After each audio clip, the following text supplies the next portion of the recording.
예전에 제가 중고등부를 지도할 때 중학교 3학년 다니는 한 아이가 이런 이야기를 한 적이 있습니다. 어느 날 뭔가를 찾으려고 그 아버지의 책상 서랍을 열게 됐는데요. 그 서랍 중에 하나에 노트가 여러 권이 차곡차곡 쌓여 있는 것을 발견했다고 합니다. 이게 무슨 노트인가? 똑같은 모양의 똑같은 크기가 차곡차곡 쌓여 있어서 궁금해서 펼쳐봤다고 합니다. 펼쳐봤더니 그게 뭔가는 아버지의 기도일지였다. 그걸 보니까 아버지가 매일같이 여러 가지 제목으로 기도를 했다라고 하는 걸 알 수 있었습니다. 그런데 그 매일매일 기도 제목들이 조금씩 달라지잖아요. 그런데 달라지지 않는 기도의 제목, 매일의 기도마다 빠지지 않고 등장하는 이름이 있었는데요. 그게 뭘까요? 바로 자기 이름이었습니다. 아들이니까. 자기는 사춘기를 지나면서 가족들에게 무뚝뚝하게 굴고 말썽도 피우고 심술도 부리고 그랬었는데 아버지는 그런 자기를 위해서 하루도 거르지 않고 매일매일 기도하고 있었다는 이것을 발견하고 이 친구가 그 순간 수천 볼트의 전기에 감전된 것 같은 그런 감동을 받았다고 합니다. 그리고 사춘기의 방황을 끝낼 수 있었다고 합니다. 그렇다면 사랑하는 성도 여러분, 나의 창고, 나의 비밀 어떤 금고, 거기 나의 책상 서랍, 거기엔 무엇이 들어있나요? 누군가가 매일같이 내 이름을 부르면서 기도한다, 이런 사실을 안다면 얼마나 감격스러울까요? 얼마나 큰 위로와 힘이 생길까요? 아버지가 매일 나를 위해서 기도한다, 이 사실을 한 아들은 얼마나 든든할까요? 엄마가 나를 위해서 쉬지 않고 매일같이 기도해, 이런 사실을 그 딸이 알 때 얼마나 위안이 될까요? 오늘 성경 본문에 보면 하나님께서 이 죄악의 도성 소돔과 고모라 성을 불로 심판하시기로 작정하셨다라는 게 나옵니다. 그 성의 죄악이 하늘을 찌르듯 했어. 더 이상 묵인할 수가 없었기 때문에 얼마나 많은 죄가 있었는지 성경의 예로 들자면, 성경에도 나오잖아요. 하나님께서 천사들을 보냈을 때 그 지역 사람들이 때로 몰려와 가지고 이 천사들에게 강제로 동성애를 나누자 이렇게 협박을 하는 장면. 그것뿐이겠습니까? 그럴 정도면 얼마나 이 사람들의 마음이, 행실이 죄악으로 가득 찼겠습니까? 더 이상 이 소돔성은 하나님의 자비를 구할 변명거리가 없었던 겁니다. 그래서 이 소돔성을 멸망시키겠다, 진멸하시겠다 그러시면서도 하나님께서는 이상하게 바로 실행하지를 않으세요. 평소와는 다르게 자꾸 머뭇거리십니다. 왜 그런가 했더니 그 성에 살고 있는 이 롯의 가정을 구원하기 위해서 그러는 것이었어요. 해가 뜨기 전에 불로 심판하려고 하면 시간이 별로 없어요. 그래서 롯을 재촉해서 빨리 이 성에서 나가라 그랬지만 롯은 주춤거리면서 지체합니다. 아무래도 거기에 쌓아놓은 이 재물들 이거 다 놓고 가려고 하니까 영 발길이 쉽게 떨어지지 않았던 모양입니다. 또 한편으로는 이런 얘기일 것이 있겠죠. 이들이 전해주는 하나님의 심판 이게 정말일까? 라고 하는 의구심도 어느 정도 작용을 했었던 것 같습니다. 그래서 계속 망설이고만 있어요. 계획대로라면 이제 곧 하늘에서 불이 내려왔어. 소돔성을 다 불태울 것인데, 그래서 시간이 별로 없는데, 근데 롯은 자꾸만 망설이고 있습니다. 머뭇거리고 있습니다. 그래서 천사는 할 수 없이 이 롯의 가족들의 손을 잡아 이끌어서 성 밖으로 내몰았습니다. 이 죄악의 도성, 심판을 받을 성읍에서 스스로 벗어나지 못하고 있는, 망설이고만 있는 이 사람들을 억지로 잡아 끌어낸 겁니다. 근데 이걸 두고 오늘 본문에 보면 본문 16절 뒷부분에 이렇게 기록을 하고 있습니다. 같이 보실까요? 시작. 손을 잡아 인도하여 성 밖에 두니 여호와께서 그에게 자비를 더하심이었더라. 롯과 그의 가족들은요 평생 모은 재물 거기다 다 두고 숫대 무슨 집도 그냥 놔두고 빈손으로 빈털터리로 내몰리고 있습니다. 그런데 성경은 이것을 여호와께서 그들에게 자비를 베푸셨더라 라고 표현을 하고 있습니다. 사랑하는 성도 여러분, 때로는 하나님께서 내 삶의 터전을 흔들고 경우에 따라서는 폭삭 망하게 하고, 그런 것도요 하나님의 원대한 섭리 가운데서는 이게 하나님의 자비가 될 수도 있다라고 하는 사실을 믿으시기 바랍니다. 뉴욕의 거리를 지나는데 어느 집 창문 안에 집안 모습이 보였습니다. 한 어른이 어린 여자아이의 손을 잡고서 꼼짝 못하게 하고서는 옷을 강제로 벗기려고 하는 겁니다. 아이는 안 벗으려고 반항을 합니다. 어른은 억지로 벗기려고 하고요. 지나가는 사람이 이것을 딱 보고서는 이 나쁜 사람이 어린이를 해코지하려고 하는구나 해가지고 경찰에 신고를 했습니다. 경찰이 출동해가지고 문을 딱 박차고 부수면서 들어갔어요. 근데 자초지종 알고 보니까 사연인지 아이가 밖에 나가서 놀다가 옷을 온통 적시고 더럽혀서 들어왔습니다. 가족이 저녁 약속이 있었어요. 빨리 나가야 되는데 이 아이와 함께 외출을 해야 되는데 이 아이는 지금 입고 있는 이 옷이 마음에 든다 그러면서 안 벗겠다고 버티는 겁니다. 안 갈아입겠다고. 근데 젖은 옷 안 갈아입고 저녁에 그냥 있으면 어떻게 돼요? 감기 걸릴 게 뻔하죠. 게다가 온통 더러워진 옷을 입고 어디를 나갑니까? 그래서 엄마가 이 아이 옷을 갈아입히려고 실랑이를 하고 있었던, 우리도 그렇습니다. 때로는 하나님께서 내 삶의 옷을 벗기실 때가 있습니다. 놓지 않으려고 하는 나의 모든 것을 벗겨놓으실 때가 있습니다. 나는 싫다고 하지만 근데 하나님께서는 이것을 나를 괴롭히시는 것이 아닙니다. 나를 벌겨벗겨서 부끄럽게 창피하게 추하게 만들려고 하는 것이 아니라는 겁니다. 오히려 하나님께서는 나의 추한 모든 것을 벗겨내시고 새로운 삶의 옷으로, 거룩한 삶의 옷으로 갈아입히려고 하는 것입니다. 롯을 구하시기 위해서, 롯에게 새 생명을 주시기 위해서 하나님은 이 롯의 삶의 터전을 뒤흔드십니다. 강제로 빼앗아 버리십니다. 롯은 빨리 이 하나님을 신뢰하고 그곳을 떠나면 좋으려나, 그러나 미적대면서 미련을 합니다. 그러자 하나님께서 억지로 그 손을 잡아 끌어서 매몰차게 성 밖으로 내보라 하십니다.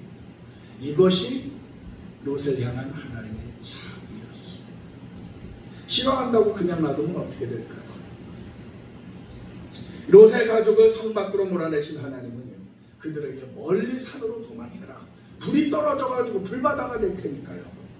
근데 그 산이라고 하는 것은요, 요단강 너머의 이 모압 산맥을 이야기합니다. 강을 건너야 되고 멀리 가야 되는 거예요. 근데 그 먼 모압 산맥까지 가다가는 무슨 해를 당할지 모르겠다, 이런 두려움이 생겼습니다. 그래서 롯이 간청을 합니다. 저기까지 언제 도망을 갑니까? 가다가 도중에 해를 만날 수도 있고 죽을 수도 있잖아요. 무서워요. 차라리 이 소돔성에서 가까운 저기 성읍이 있는데 저기는 조그만한 데잖아요. 그러니까 저기로 도망가게 해주세요. 이 소돔성과 고모라 성이 불로 심판을 받으면 그 일대의 다른 성들도, 레위기에 보면 아드마와 스보임이라고 하는 또 다른 성읍들도 등장을 해요. 멸망을 같이 당하는. 그렇게 같이 멸망을 당하고 싶습니다. 그럼에도 롯은요, 제가 저 가까운 작은 성으로 도망할 테니까 저 성만은 보호해 주세요, 봐주세요, 이렇게 간청을. 그러자 하나님께서 그렇게 하시겠다 라고 말씀하시면서 이렇게 계속 말씀하십니다. 본문 21절과 22절의 말씀입니다. 같이 읽겠습니다. 시작. 그가 그에게 이르시되 이 일에도 내 소원을 들었은즉 내가 말하는 그 성읍을 멸하지 아니하리니 그리로 속히 도망하라. 내가 거기 이르기까지는 내가 아무 일도 행할 수 없노라. 아멘. 롯이 그곳으로 도망할 때까지, 안전하게 피할 때까지 하나님께서는 아무 일도 행할 수 없다, 이렇게 말씀을 하십니다. 그래서 그러셨을까요? 소돔성에 찾아오셨던 하나님은 그 죄악상을 직접 보고서는 당장의 심판을 내리셔도 전혀 이상할 것이 없는데, 그런데 하나님은 여러 번 지체하셨습니다. 왜요? 롯 때문에, 롯의 가족 때문에. 롯에 속한 그 사람들을 다 구원하기 위해서 하나님은 애를 쓰십니다. 심판을 지체하면서까지 롯이 도망할 시간을 벌어주시고, 소돔에서 매우 가까운 성읍임에도 불구하고 그 롯 때문에 소알 성을 심판하지 않으십니다. 바로 가까운 곳이니까 같은 문화권이잖아요. 소돔성과 비슷하게 죄악에 물들었을 겁니다. 그런데 소알은 롯과 그의 가족들 때문에 구원을 얻었습니다. 그런데 한 번 더 나가 봅시다. 왜 그러셨을까요? 하나님께서는 왜 이 롯의 가족의 안전이 확보될 때까지, 그들이 온전히 구원을 얻을 때까지 아무 일도 행하실 수가 없었을까요? 하나님은 스스로 계신 분이십니다. 그 어떤 것에 의해서도 좌지우지되지 않는 분이시라는 겁니다. 그런데 그런 하나님께서 어째서 이 롯의 가족을 이토록 염려하시고 당신의 의지를 미루기까지 하시는 걸까요? 롯이 의로운 사람이어서 그랬을까요? 우리가 오늘 읽지 않았습니다만 조금 뒤에 보면 이런 내용이 나옵니다. 창세기 19장 29절의 말씀입니다. 같이 읽겠습니다. 시작. 하나님이 그 지역의 성을 멸하실 때, 곧 롯이 거주하는 성을 엎으실 때에 하나님이 아브라함을 생각하사 롯을 그 엎으시는 중에서 내보내셨다. 하나님이 왜 그렇게 머뭇거리셨다고요? 아브라함을 왜 아브라함을 생각하셨을까요? 이 바로 앞장 18장에 보면 아브라함이 하나님께서 이 소돔성을 불로 심판하실 것이다 라고 하는 사실을 알고 나서 하나님께 간절히 기도합니다.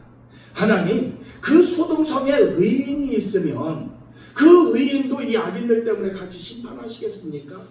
그러면서 의인 50명에서 시작해서 45명, 40명, 30명, 20명, 10명까지 단 10명의 의인만 있어도 이 소돔성 심판하지 않겠다라고 하는 하나님의 약속을 얻어냈습니다. 아브라함이 왜 이렇게 기도했을까요? 거기 소돔성에 있는 다른 백성들 생각함도 좀 있었겠죠. 그런데 정작 중요한 건 누가 있어요? 거기 내 조카 롯이 있어요. 그 가족이 염려가 돼요. 그래서 그들을 위해서 중보기도. 성경에 기록은 안 됐지만 아마도 아브라함은 이 하나님께서 소돔성으로 떠나신 이후에도 계속 그 롯의 가족을 위해서 기도했을 겁니다. 그래서 이 조카 롯을 위한 아브라함의 중보기도가 올라가니까 하나님이 그 기도를 받으셨잖아요. 그 기도를 받으신 하나님께서 이 롯의 가족을 안전하게 구원해내지 않고는 아무 일도 행하실 수가 없었던 겁니다. 아브라함의 그 간절한 기도를 하나님께서 외면하실 수가 없었던 겁니다. 세상에서 가장 많은 기도의 응답을 받았다고 알려진, 사실인지 어쩐지는 아무도 몰라요. 좌우간 그렇게 알려진 조지 뮬러 목사님이 계십니다. 이 뮬러 목사님에게는 주님을 영접하지 않은 친구 5명이 있었어요. 그래서 그들을 위해서 기도하기 시작했습니다. 그 기도를 시작한 지 몇 달 뒤에 그 중에 한 사람이 하나님께로 돌아왔습니다. 10년 지나니까 다른 2명이 회심을 했어요. 4번째 친구는 25년 후에 주님을 영접했습니다. 근데 안타깝게도 마지막 한 친구는 돌아오지를 않았어요. 조지 뮬러 목사님은 죽을 때까지 그 친구를 위해서 끊임없이 기도했습니다. 그러다가 조지 뮬러 목사님이 세상을 떠났어요. 근데 이 뮬러 목사님이 별세하시고 몇 개월 후에 그 마지막 친구도 주님을 영접했다고 합니다. 누군가를 위해서 끊임없이 기도했다. 믿음으로 기도했다. 하나님께서는 그 기도 외면하지 않으십니다. 그 기도는 반드시 응답이 됩니다. 내가 기도한 것보다 더 좋은 것으로 하나님께서 베풀어 주십니다. 우리가 늘 우리 교회의 부흥을 위해서 기도를 하지요. 미국의 볼티모어에 있는 한 교회, 올드라운드 탑 처치라는 곳에서 저는 아직 못 가봤습니다만 거기서 있었던 일이라고 합니다. 오랫동안 교회가 침체되어 있었어요. 부흥이 되지 않았어요. 새 신자도 없었어요. 그런데 어느 주일 갑자기 새 가족이 들어왔습니다. 그 다음 주일에도 새로운 사람이 왔어요. 목사님이 신이 나서 구원 초청을 하는데 새로운 그 두 사람이 예수님을 주로 영접하겠다고 일어나서 영접기도 결단 기도를 했습니다. 그 다음 주일에 세 번째 주일에도 새로 믿기로 한 사람들이 몇 명이 또 왔습니다. 목사님이 너무 감격스러웠어요. 10년이 넘는 세월 동안 새 신자가 하나도 없다가 3주 연속으로 새 가족에 등록하니 얼마나 감격스러웠겠습니까? 그래서 이 목사님이 예정이 없는 이런 선포를 합니다. 저는 이번 주간 매일 저녁 예배하고 설교하고 하겠습니다. 은혜 되시는 분들, 감동되시는 분들 다들 오십시오. 모처럼 만에 새로 믿기로 결심한 사람이 생기니까 이 목사님이 그냥 넘어갈 수가 없었던 겁니다. 그래서 예정이 없던 부흥회가 갑자기 열렸고 많은 사람들이 더 큰 은혜를 받고 예수님을 영접하기도 했습니다. 그리고 이어진 주일날 목사님이 이렇게 광고를 했습니다. 우리 교회 역사상 가장 감격스러운 한 달이었습니다. 그런데 하나님께서 우리 교회에 이런 부흥의 역사를 허락하신 데는 그만한 이유가 있다고 생각합니다. 혹시 누구든지 이 점에 대해서 해답을 갖고 계신 분은 저에게 연락을 해주시기 바랍니다. 알려주시기 바랍니다. 그리고 예배를 다 마치고 모두가 돌아갔는데 그 교회 사찰 집사님이 연세가 지긋하신 분이셨는데 그분이 목사님을 찾아와서 얘기합니다. 목사님, 내일 저녁 8시에 교회로 오세요. 제가 그 비밀을 알려드릴게요. 그랬습니다. 목사님이 8시 되기 전에 궁금하니까 너무 좋은 일이니까 일찍 갔습니다. 그랬더니 이 사찰 집사님이 예배당 아래층 지하로 목사님을 인도해서 한쪽 구석에 여기 목사님 숨어 계세요. 얘기합니다. 그래서 거기 숨었습니다. 그러자 한 10분쯤 지나니까 그 교회 집사님 한 분이 목사님이 숨어있는 맞은편 방으로 들어갔습니다. 조금 있다가 또 한 사람, 조금 있다가 또 한 사람, 이렇게 5명의 그 교회 집사님들이 모였답니다. 모여서 뭐하나 했더니 모이자마자 무릎 꿇고 기도를 시작합니다.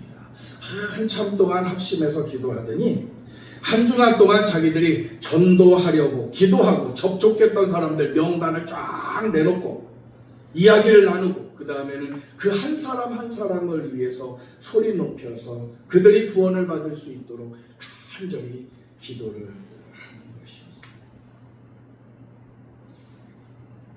우리나라도 부흥의 시기가 있었습니다. 그런데 그 부흥이 이유 없이 되는 부흥이 있겠습니까? 구원받는 사람들이 있다면 저절로 구원받는 일이 있겠습니까? 그 한 심령을 위해서 얼마나 많은 기도가 있었겠습니까? 알든지 모르든지 구원받을 이가 찾아올 만한 이유, 원인이 있어야 한다는 겁니다. 그들을 위해서 정말 간절히 기도하는 그런 사람들이 있었기 때문에 하나님의 구원의 그 능력의 손이 그들에게 임했고 그들을 붙잡았고 그들을 인도하고 이끌어 주셨다는 겁니다. 아브라함의 간절한 기도 때문에 하나님은 아무 일도 할 수가 없었습니다.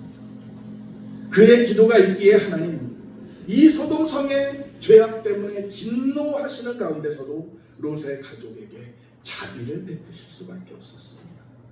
그래서 그들이 안전한 장소로 들어가기까지 이미 계획한 심판조차도 지체하실 수밖에 없었습니다. 사랑하는 성도 여러분, 우리의 힘은 무엇일까요? 이 세상을 살아가는 힘은 무엇입니까? 돈인가요? 아니에요. 세상 권력인가요? 천만의 말씀이지요. 우리 그리스도인의 힘은요, 기도입니다. 기도를 통해서 하나님의 능력, 하나님의 손길을 힘입을 수 있기 때문에 그렇습니다. 그래서 기도에서 모든 능력과 힘이 나오는 겁니다. 내가 대상을 정해놓고 기도할 때 그 사람은 미처 그 사실을, 내가 기도한 사실을 모를 수도 있어요. 그러나 하나님의 능력의 팔은, 내 기도를 통해서 하나님의 능력의 팔이 그에게로 향한다는 거예요. 우리가 기도할 때요, 하나님께서는 그 기도를 이루시기까지 아무 일도 행하실 수 없을 만큼, 그만큼 우리의 기도를 중요하게 여기십니다. 그리고 그의 응답하셔서 내 기도가 닿는 내 가족, 내 기도가 닿는 내 친구, 내 기도가 닿는 내 이웃에게 하나님의 크신 자비가 임하게 됩니다. 왜냐하면 아브라함의 기도를 왜 하나님이 중요히 여기셨어요? 아브라함이 하나님께 중요한 사람이에요. 하나님이 아브라함을 사랑하십니다. 우리도 그런 거예요. 왜 내 기도를 귀히 여기시냐면 하나님이 나를 귀중히 여기십니다. 하나님의 자녀이기 때문입니다. 하나님이 나를 사랑하시기 때문에 그렇습니다. 나에게는 우리가 언제나 이 하나님의 사랑에 근거한 이 기도로서 나를 살리고 가족을 살리고 이웃을 살리고 나라를 살리는 기도의 승리자들이 다 되시기를 주 예수님 이름으로 축복합니다. 우리 함께 찬양합시다. 아버지 사랑 내가 노래해, 아버지 은혜 내가 노래해,